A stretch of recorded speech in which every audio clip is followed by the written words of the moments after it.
Good afternoon. I am Penny Arcos, and I am running for the Congressional District 1 of the U.S. House for Kentucky. And my opponent is James Comer, the incumbent. And I'm here with Geoff Young. He is one of the co-founders of the Kentucky Party, which is a new party established in 2024. And he is here to share with us his plan to avoid the complete collapse of the American economy, which would rival the German economy with the hyperinflation from 1921 to 1924. So, Geoff, can you share with us a few of your ideas about how we can avoid this collapse and help us understand what we can do? Okay, well, the U.S. federal government right now is financially insolvent, meaning bankrupt. The liabilities owed by the federal government to all kinds of people and institutions all around the world is much higher than the total assets of the federal government. And this has been the case for many years, but the out of control spending, mostly on wars and weapons, out of control military spending has finally caught up with us. And the interest on the national debt is now a tremendous uh, chunk of annual liabilities, annual expenses. So at a certain point, the United States is going to be unable to pay its bills. And when that happens, the value of the dollar is going to decline probably by a large amount, maybe 10 cents on the dollar. Every dollar you have will be worth only 10 cents or perhaps even less. So we'll be parting around wheelbarrows of cash, in other words. Yeah, like Germans in the 1920s, Yeah. hyperinflation. Uh, so there's no way to avoid doing this without, avoid this financial crisis and the Great Depression that would follow without doing some radical things. And so my basic plan, which I'm offering free to the US government because I'm a patriotic American, is that we default on some of our national obligations and honor most of them. Can Uh, you explain which ones we would default on and how do you default on a debt without creating more ripples? Explain that to me. yeah, good question. Um, the U.S. national debt, it takes the form of securities issued by the U.S. Treasury Department. So there are Treasury notes and bonds and Treasury bills. Those are all different types of debt. So people and institutions and other governments can buy Treasury. I'm just going to use the term Treasury bonds from now on. They can Okay. buy Treasury bonds, which are essentially an IOU, and they say, the country, let's suppose China buys some I'm Treasury bonds, which they have in the past. They have fewer of them now than they used to, but they still have a huge amount of them. It's an IOU saying the United States government will pay you interest on these treasury bonds. And at the time they mature, whether it's, 1 year, 5 year, 30 years from now, we'll pay you back the full amount, the principal Okay. that you paid to get this treasury bond. So um, the basic strategy is to default on those debts, on those treasury bonds, by declaring them worthless.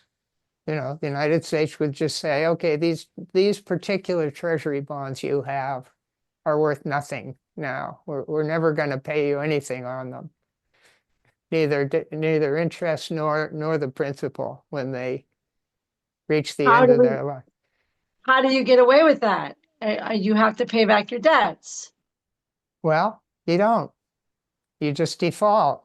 You say, when an individual or a corporation defaults, it goes into bankruptcy. But countries don't have to do that. They can just say, you know, these were unwise purchases by you. And so um, the United States, it's just a big picture. The United States is really two countries. One is the American people and the Constitution and the government that was set up about 250 years ago. The other is the American Empire. These are two things that make up the United States. And the basic thrust of my plan is to abolish the American Empire and keep the Republic. Okay. So the question of which bonds, which debts to default on, the answer is default on those debts that prop up the American ruling class, the American military empire, and American imperialism, and honor the debts to American working people and countries that we need to be friends with. The history of U.S. foreign policy since the end of World War II in 1945 has been, we made a lot of enemies, gone to war way too much, and most of these wars have been unsuccessful in achieving any objectives that benefit the American people. And so all our foreign policies are basically 180 degrees wrong. And this plan would help us reverse almost all of our horrible, illegal, vicious, murderous foreign policies that we have in effect today. That's not just Trump. It's Trump and all of his predecessors, going back to Harry Truman in 1950, Democrat, who started the Korean War, which was a genocidal war against the people of South and North Korea. So since then, we've gotten involved in all kinds of other illegal wars, and that has to stop.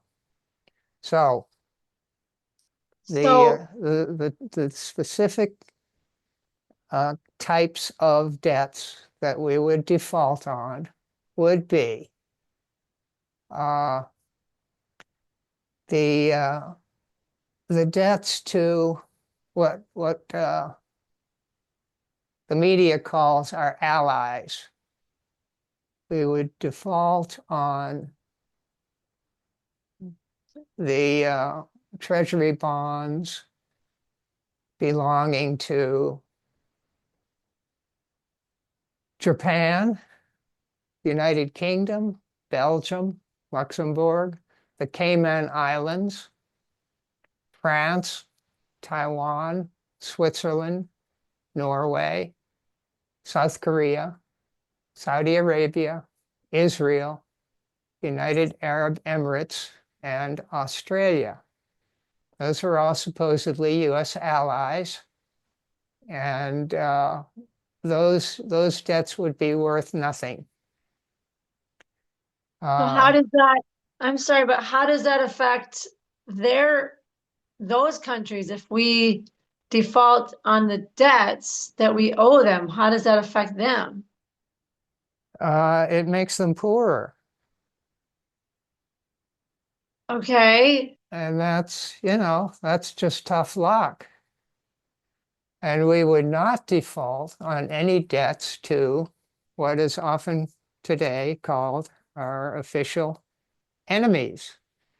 We would honor any debts we have to China, um, Iran, North Korea, Russia, all of these countries, Venezuela.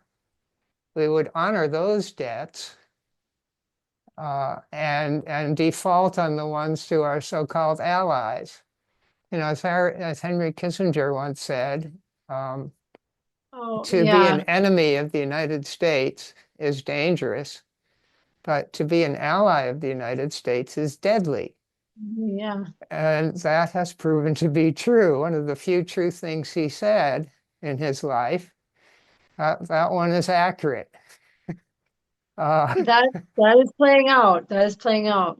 yeah. So, So what that would do, it would dramatically slash the national debt of the United States by, a significant percentage. It would piss off all of our so-called allies, and it would satisfy the legitimate demands of our so-called enemies, China, Iran, especially Venezuela. Um, and it would make it possible for us to have some credibility when we deal with these other countries in the so you're global saying, south. so you're saying instead of peace through strength, it's peace through paying debts. Because Oh, our peace through canceling our obligations to certain countries, the NATO countries.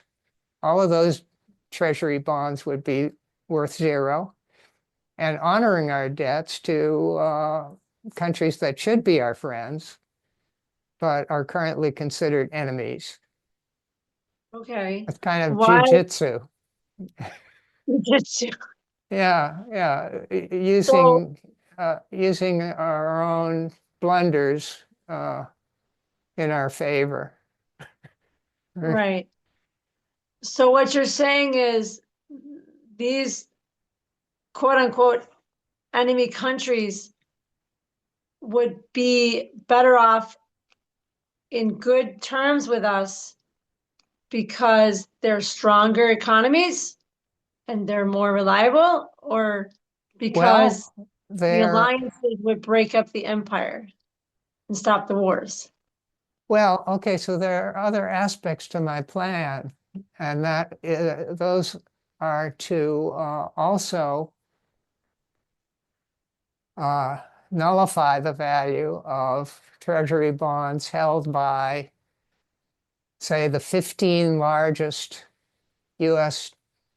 prime, quote, defense contractors. Those are companies like Lockheed Martin, RTX, Boeing, General Dynamics, Northrop Grumman. Those huge weapons corporations have not served the American people very well at all. They haven't even served the ruling class very well because they're for-profit weapons corporations, and they invariably choose the most expensive way to achieve their mission and fulfill their contract. So we've been saddled over the decades with a tremendous amount of gold-plated, high-tech weaponry that doesn't work or doesn't work And gold well. gold-plated garbage cans too. Yeah.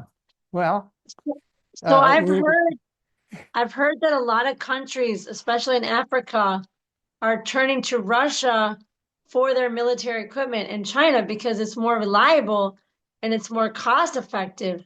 And exactly. so if you're going to defend yourself, why wouldn't you pick the best equipment for the best price? Right. So that makes sense, but how would you get Congress to approve that? Because if their lifeline depends on lobby money from the defense contractors, and the argument would be, what about American jobs? You're going to lose all these jobs. Okay, I'll talk about Congress and then about jobs. Okay. Um, uh, the One of the beautiful things about this plan is that it doesn't require any congressional action at all. Congress passes, maybe once a year, appropriations bills, and those say what the federal government, the executive branch, may spend in various categories: defense, every category imaginable, transportation, and so on, education. But they are not required to spend them, especially if we don't have the money. So it's an executive decision to decide which of these vast obligations that Congress has approved as, permitted to spend money on, which of them have to be zeroed out. Okay. And so part of this plan includes cutting the budget of the Defense Department by about 80% and bringing home all our troops from all of our foreign bases, not just in West Asia, where the current war against Iran is going on, but everywhere in the world, bring them all home, and they could become productive members of the domestic peacetime economy. As soldiers, sailors, they are not contributing anything to the U.S. economy. Bring them all home, and they all get jobs in the domestic, for example, manufacturing sector. Um, One, their pay would go up. Military doesn't pay our troops very well. And two, uh, unemployment would go down. Uh, and um, and so that answers both of your questions about Congress and the effect on unemployment. It would be a net Well, gain in both areas. well, as far as manufacturing, there's two main considerations, especially nowadays with AI and automation. There's less need for manufacturing jobs. And also, we offshore most of our manufacturing for the lower wages. So that, because if you pay higher wages, that makes a higher cost on the products. So bringing the troops home and investing in manufacturing sounds ideally correct, but what kind of jobs would they do if even Americans who are at home don't have jobs? We mainly have service sector jobs because it's cheap labor. Right. Well, it's not going to be quick or easy, but we have to uh, start manufacturing more actual goods in the United States. And the offshoring, well, for example, China. Uh, hundreds or thousands of US corporations have invested in manufacturing operations in China.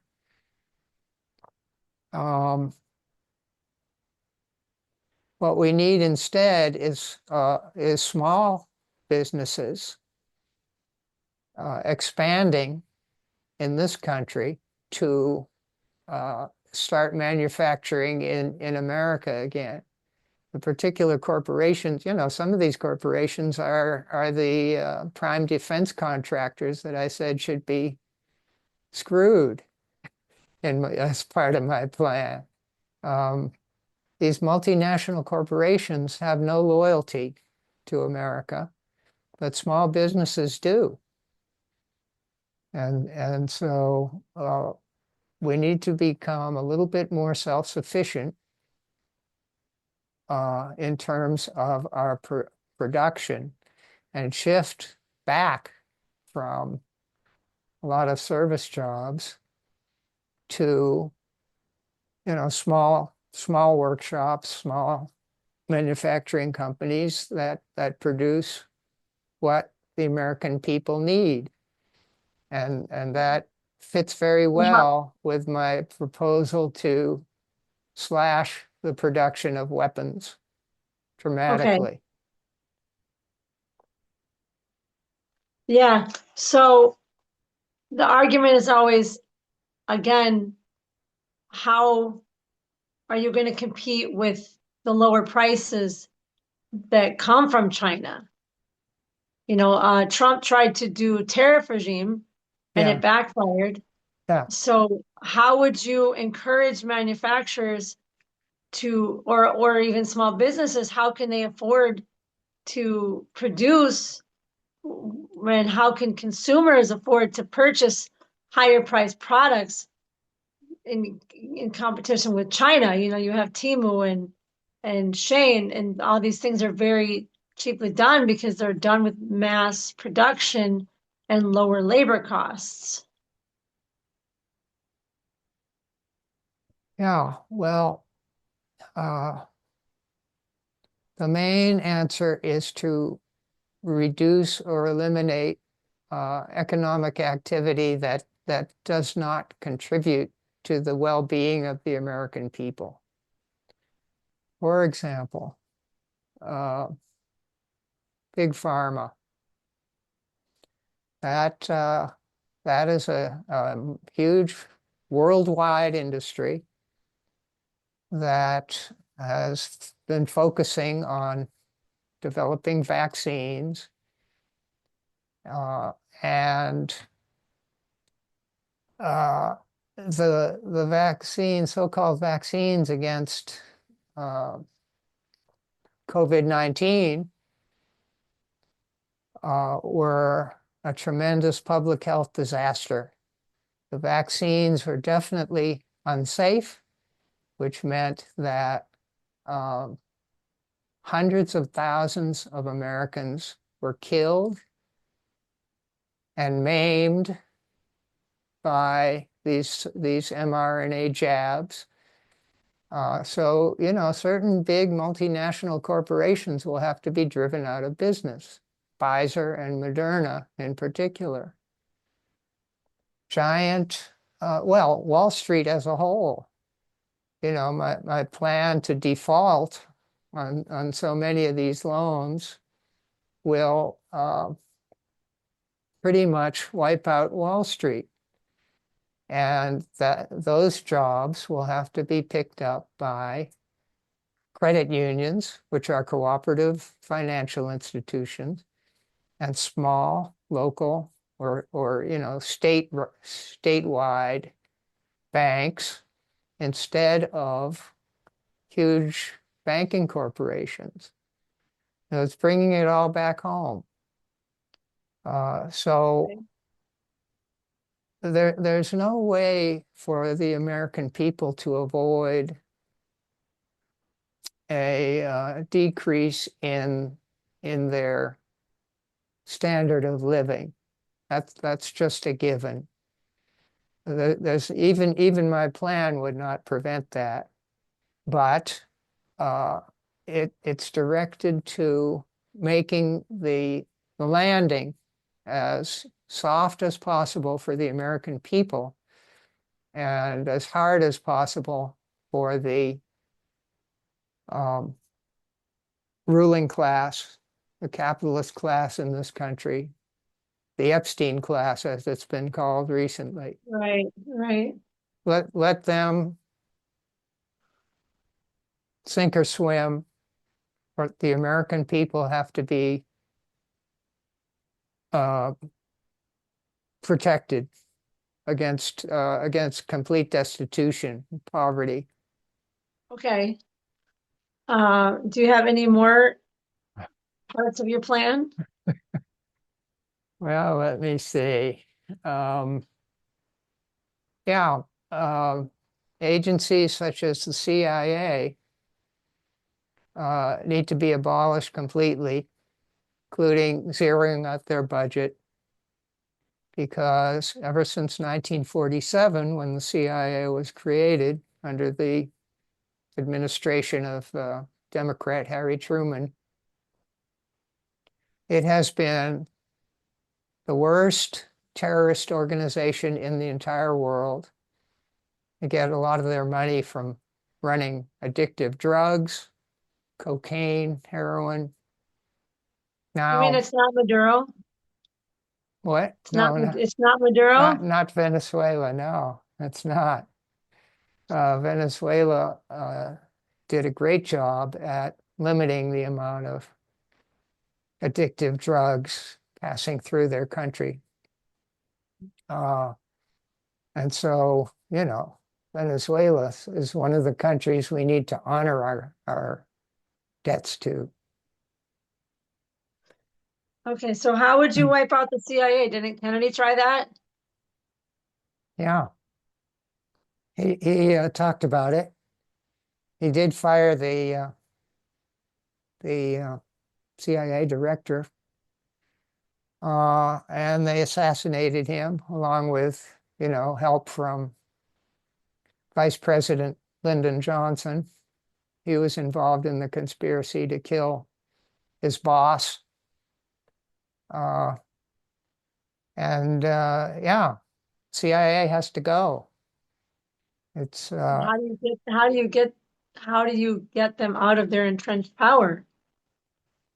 you fire all of them and you zero out their budget. The United States has supposedly about 16 intelligence agency. There's the Defense Intelligence Agency. The State Department has an intelligence function, and so on down the line. The FBI, um, and we can do with one less. We've got all these other ones that can gather intelligence that's actually useful and accurate. CIA has used to be accurate, maybe in the 1950s. But over the years, the quality of the intelligence produced by the CIA has become politicized and has become worthless now.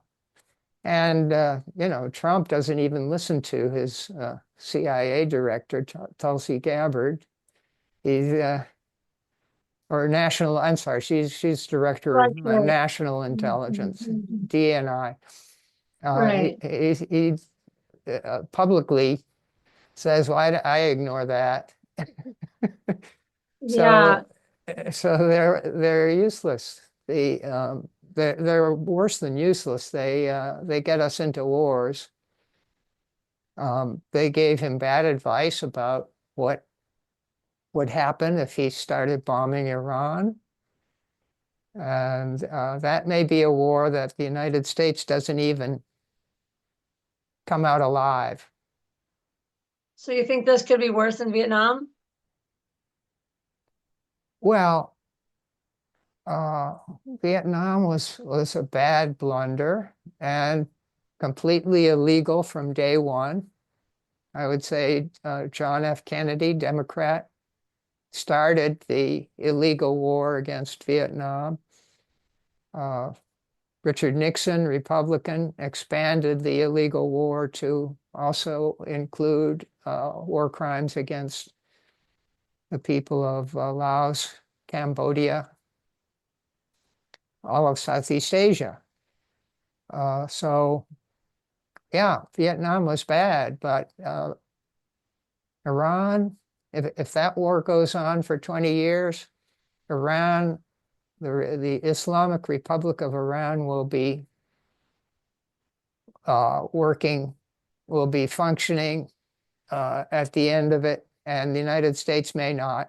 We may have disintegrated into 50 mutually hostile states or areas, each controlled by a local dictator or organized crime gang. United States, the United States might cease to exist because we started the war against Iran a few weeks I ago. heard, I heard that we don't even have enough ammunition to last another year. Yeah, we don't have enough of these high tech, missile defense systems. We've got enough bullets and low tech artillery shells, but doesn't matter. Um, Iran's goal is not to invade and conquer the United States. Iran's goal is to kick us out of West Asia, the greater Middle East region, forever. And they're going to succeed. Their other goal is to end the Zionist government of Israel forever. And they're going to succeed in that too, sooner or later. And I think our time is about up. At any moment, this thing could cut off. So Okay. I'd just Well, like to thank say, you. yeah, good questions and thanks. Yeah, thank you for your time. It's a lot to think about. It's just how do you accomplish that is the big Yeah, question. right. How do you get Congress to go along with it? But you said they can just not appropriate the funds. No, So, no, Congress can appropriate whatever it wants, uh, but the executive branch has to be very careful about which appropriations to actually honor and which ones to zero out. And that can be an executive decision. And when Congress shouts about it, gets mad, say, well, we don't have the money. That okay, argument is irrefutable. We don't have the money. We can't spend $100 billion this year on modernizing our nuclear weapons. Can't do it. So we're all not right. going to. So it comes down to an executive decision, we're going to do it or not. Yeah, yeah. When there's limited funds, which there are, Right. it's an executive decision which ones to do. Well, for example, uh, early in his term, second term, President Trump supposedly abolished USAID, Agency for International Development. I think that was one of the best things Trump has ever done in his career in politics Yeah. because AID was CIA, which is the largest terrorist organization in the world, second only to the US military itself. So a series of presidents over the last 7 decades have turned the US military from a proud defense organization into the biggest, most deadly terrorist organization in the entire world. I think that would be my closing comment. All right. That's a good way to stop. Thank you, Jeff, for your time. Thank you.